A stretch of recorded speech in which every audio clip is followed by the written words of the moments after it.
दोस्तों नमस्कार, मैं जगन्नाथ गौतम सियासत हिंदुस्तान यूट्यूब मंच पर आपका स्वागत है। दोस्तों, जब से पिछले विधानसभा के चुनाव हरियाणा में हुए हैं जो 2024 में हुए थे, तब से लगातार इस मुद्दे पर चिंतन मनन हो रहा है कि आखिर कांग्रेस हरियाणा में सत्ता में आते आते कैसे रह गई, यानी कैसे हार गई। और उसके कई कारण बताए जाते हैं, जिनमें से एक बड़ा कारण ये है कि चुनाव आयोग की हेराफेरी और चुनावों में धांधली, जिसको लेकर अदालतों में मामले चल भी रहे हैं कई, कि उन कांग्रेस के उम्मीदवारों को, कई उम्मीदवारों को जबरन हराया गया हेराफेरी करके, वोटों की गिनती में हो चाहे चुनाव आयोग की हेराफेरी हो।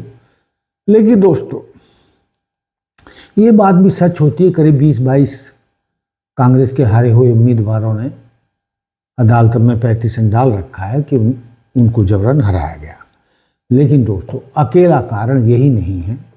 अब जो मैं आपसे बताने जा रहा हूं उसको कहेंगे, आप कहेंगे कि भी इसकी अभी क्या जरूरत है। लेकिन दोस्तों, राजनीति में तो राजनीति की बात होगी, और जब राजनीति होगी तो जाति की भी बात होगी, क्योंकि जाति भारतीय समाज का अभिन्न अंग है और जाति से बहुत सारी बातें हमारे समाज में तय होती हैं।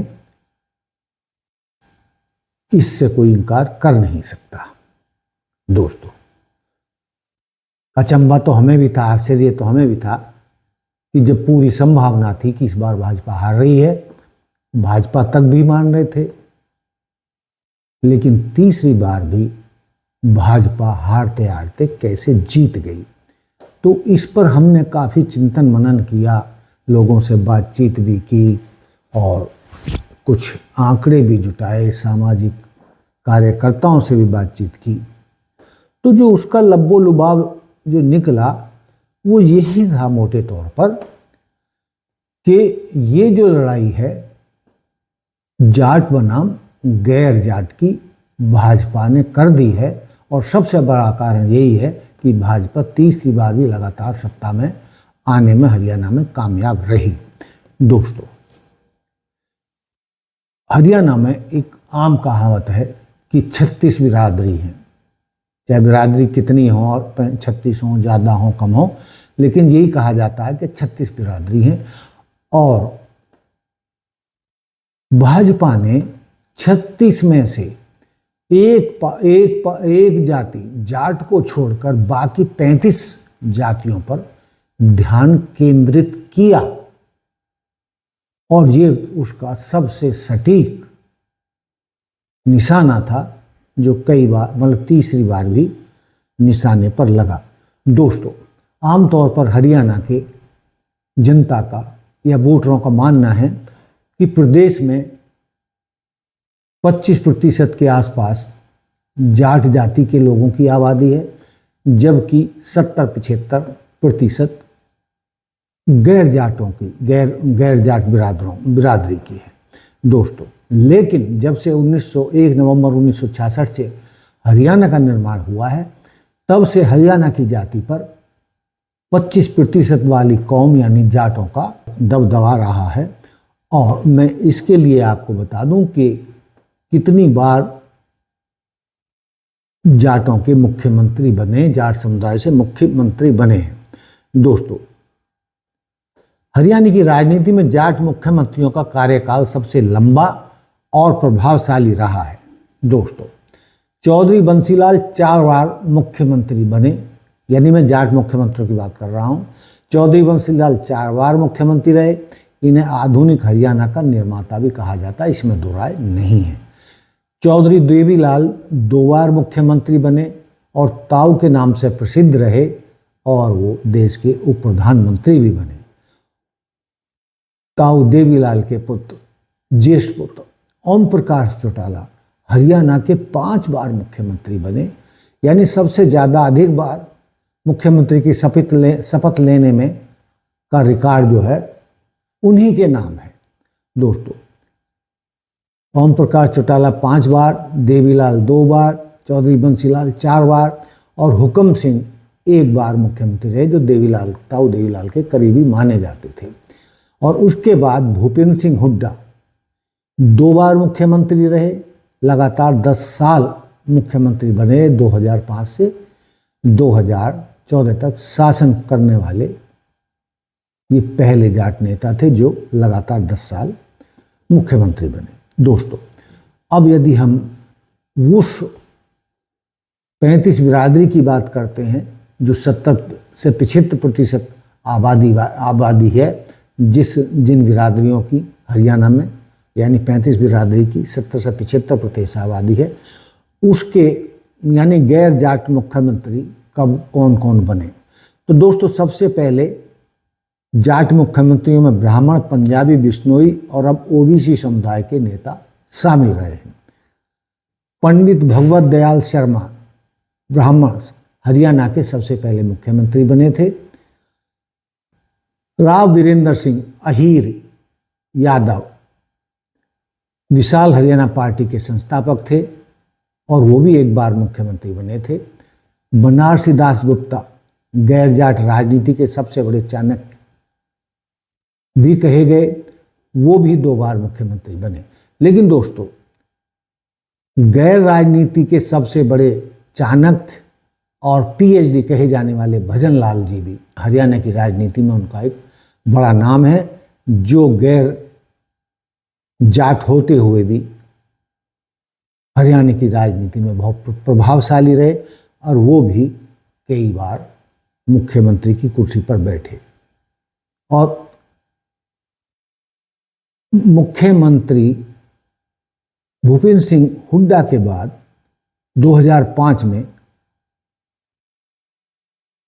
जो मुख्यमंत्री बने थे हुड्डा जी, वो 10 साल रहे। और ये आप ये कह सकते कि मोटे तौर पर कि जब जो मुख्यमंत्रियों की जाट मुख्यमंत्रियों का जो सिलसिला चल रहा था, उसको पहली बार मनोहर लाल खट्टर, जो पंजाबी खत्री समुदाय से आते हैं, भाजपा के पहले मुख्यमंत्री बने। या आप इसको ये भी कह सकते हैं कि कोई पहला पंजाबी समुदाय से मुख्यमंत्री बना। नायब सिंह सैनी, मनोहर लाल खट्टर 2 बार मुख्यमंत्री बने और अब तीसरी बार गैर जाट नायब सिंह सैनी वर्तमान में हरियाणा के मुख्यमंत्री बने हैं। दोस्तों, मैं एक बार और गिना दूं कि मुख्यमंत्री हरियाणा के मुख्यमंत्री 5 बार जाट बंसीलाल, देवीलाल, चौटाला, हुकम सिंह और भूपेंद्र सिंह हुड्डा। गैर जाट मुख्यमंत्री भगवत दयाल शर्मा, राव वीरेंद्र सिंह, बनारसी दास, भजन लाल खट्टर और नायब सैनी। दोस्तों, तो ये तो मैंने रखा। आपने देखा कि ये 11वें मुख्यमंत्री हैं हरियाणा के 1966 से, जब से हरियाणा बना।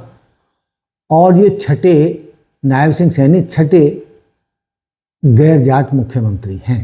अब आप इसी से अंदाज़ा लगा सकते हैं कि 25% आबादी वाले जाट समुदाय के ज़्यादा बार और ज़्यादा समय तक हरियाणा के मुख्यमंत्री रहे हैं, उस पर कब्जा रहा है। और सबसे बड़ी बात जो ये है कि जब भी प्रदेश में जाट मुख्यमंत्री बना है, उनका यानी पूरे जाट समुदाय का शासन प्रशासन, सत्ता में, राजनीति में पूरी तरीके से जाटीकरण हो जाता है, यानी जाटकरण हो जाता है। जाटों का दबदबा हो जाता है। हर गली कूचे में, सत्ता के गलियारों में जब भी कोई जाट मुख्यमंत्री बनता है, जाट ही जाट दिखाई देते हैं। और 70-75% गैर जाट लोगों की अनदेखी होती है, ऐसा प्रदेश की जनता का मानना है। और प्रदेश की जनता का ये भी मानना है कि जब जाट मुख्यमंत्री बनता है तो ज़्यादातर पदों पर शासन हो, प्रशासन हो, पुलिस हो या कोई भी विभाग हो, उनकी आबादी के अनुपात से भी ज़्यादा, बल्कि डबल तक जाट समुदाय के अधिकारी, कर्मचारी हर जगह नज़र आते हैं। और आते ही नहीं हैं, बल्कि गैर जाटों का मानना है कि हरियाणा को अपनी बपौती समझते हैं, सत्ता को अपनी बपौती समझते हैं। हरियाणा की नौकरियों पर दबदबा होना, ज़्यादा से ज़्यादा नौकरियों पर कब्जा करना वो अपना अधिकार मानते हैं, नौकरियों पर अपना अधिकार मानते हैं, सत्ता पर अपना अधिकार मानते हैं, जिससे कि 35% जो गैर जाट आबादी है वो अपने आप को उपेक्षित मानती है। वो मानकर चलती है कि उनके काम सत्ता में नहीं होते जब कोई गैर जाट मुख्यमंत्री होता है। और लोगों का ये भी मानना है कि जब से गैर जाट मुख्यमंत्री बने हैं तब से 35 बिरादरी लोगों के काम प्रमुख रूप से होने लगे हैं, उनको भी राजनीति में हिस्सेदारी मिली है। और यही सबसे बड़ा कारण है जो भाजपा ने सोशल इंजीनियरिंग करके हरियाणा की सत्ता पर कब्जा पाया है और तीसरी बार लगातार सत्ता में आई है। हरियाणा में यदि हम जातीय आधार पर बात करें तो 25%, जैसा कि मैंने बताया, सबको पता है कि 25% के आसपास जाटों की आबादी है। और आंकड़े तो नहीं है स्पष्ट, अब जातीय जनगणना होगी 27 में तो उससे सारे आंकड़े आएंगे कि किस जाति की एग्जैक्ट कितनी आबादी है। उसी के बाद इन चीज़ों का पता चलेगा और इसीलिए ये जातीय जनगणना कराई भी जा रही है दोस्तों। और किसी हद तक जरूरी भी है कि देश में जो समाज है उसमें किस जाति के कितने लोग बसते हैं, उनकी कितनी आबादी है, जिससे उनको सामाजिक न्याय मिल सके, उनको राजनीति में या समाज में, सरकार में, राजनीति में, हर जगह उनकी आबादी के हिसाब से उनकी हिस्सेदारी बन सके। दोस्तों, जैसा कि मैं कह रहा था कि भाजपा ने अपना सबसे बड़ा दांव ओबीसी पर खेला और ओबीसी की संख्या हरियाणा में 35 से 40% बताई जाती है। दोस्तों, प्रमुख जातियों की बात करें तो अहीर, यादव, इनकी आबादी 5 से 10% बताई जाती है पूरे हरियाणा में। लेकिन मुख्य रूप से ये जाति रेवाड़ी, महेंद्रगढ़, गुरुग्राम और अहीरवाल बेल्ट में फैली हुई है।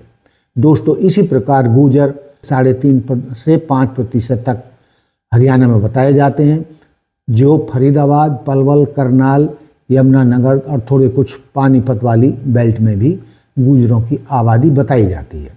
इसके अलावा सैनी 3 से 4% हैं। ये इनकी आबादी कुरुक्षेत्र, अंबाला, हिसार, रेवाड़ी आदि इन क्षेत्रों में ये बताई जाती है। इसके अलावा जो बाकी ओबीसी यानी अदर पिछड़ी जाति हैं, अन्य BCA बोला जाता है उनको, उनकी आबादी 18% से 20% बताई जाती है, जो पूरे प्रदेश में बिखरे हुए हैं, जिनमें जोगी, कश्यप, कुम्हार, नाई आदि जातियां शामिल हैं। तो दोस्तों, भाजपा ने बहुत ही सोच समझ के साथ हरियाणा की राजनीति में अपना ये कार्ड खेला, ओबीसी को अपने फेवर में लिया और ब्राह्मण, बनिया, पंजाबी पहले से ही भाजपा का कोर वोट बैंक था। और जो कांग्रेस थी उनमें मुख्य रूप से ये मान के चला जा रहा था कि जाट और जाटव यानी दलित और ब्राह्मण की बड़ी आबादी प्लस मुस्लिम कह सकते हो, उसके आधार पर ही ये माना जा रहा था कि इस बार के चुनावों में कांग्रेस का पलड़ा भारी होगा। लेकिन दोस्तों, हुआ क्या कि कांग्रेस का भी इनेलो और जजपा की तरह जाटकरण होगा, जातीयकरण हो गया, जातिवादी मतलब वो बन गया। भूपेंद्र सिंह हुड्डा जाट समाज के एक मुखिया के रूप में उभरे और न केवल उभरे बल्कि पूरी कांग्रेस पर उनका दबदबा हो गया, कब्जा हो गया। और भूपेंद्र सिंह हुड्डा ने 90 में से बताया जाता है कि 75% या 85% तक अपनी पसंद के उम्मीदवारों को ही, अपने पक्ष के उम्मीदवारों को ही वोट दिया, जबकि बाकी गैर जाति के उम्मीदवारों की उपेक्षा की गई। उसमें भी दोस्तों हुआ क्या कि जाटव तो साथ था, जाटों के साथ या कांग्रेस के साथ कुमारी शैलजा की वजह से भी था, लेकिन दोस्तों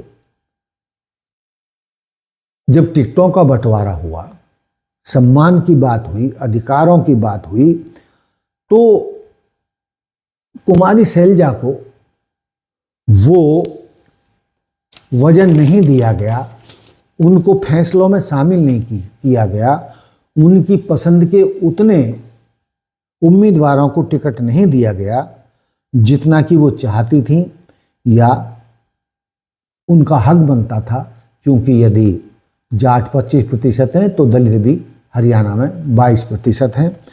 और हुआ क्या कि चुनाव प्रचार में भी उनको उचित सम्मान नहीं मिला, जिसके चलते जाटव समाज भी कांग्रेस से खिसक गया कुमारी शैलजा के अपमान के चलते। चूंकि कुमारी शैलजा दलित समाज की और जाटव समाज की सबसे बड़ी नेता हैं, तो बाकी जातियों पर तो कुंडी डाली हुई थी भाजपा ने, तो उन्होंने कुमारी शैलजा को भी भटकाने की कोशिश की, कहा जाता है, ऐसा कहा जाता है।